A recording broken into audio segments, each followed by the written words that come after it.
Hurmatli o'quvchilar, hozir bizning yurtimizdagi qadimgi qo'rg'onlar to'g'risida o'rganib oldik. Endi o'rganganlarimizni bir qator takrorlaymiz. Nima edi bu? Nima uchun? Xo'p, bu nima edi? Nima uchun? Xo'p. Boruvlar orasidagi nima uchun? Askarlarning mudofaasi va o'q otishi uchun. Xo'p. Pastki qismida nima uchun?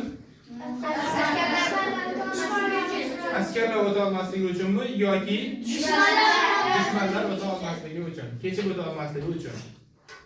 Nima edi bu? Nima qiladi bu? Hukmdorning qarorgohi. Bu nima edi? Bu shaharning ichki tomoni. Xo'p. Atrofchi. Rabot nima uchun? Aholi istiqomat qiladigan shaharning tashqi qismi ekan. Bu nima uchun? Askarlar adashib qolmasligi uchun. Yo'q, askarlar adashib qolmasligi uchun emas.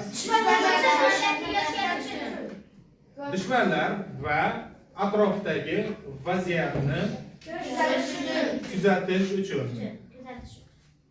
Tushunarlimi? Ha.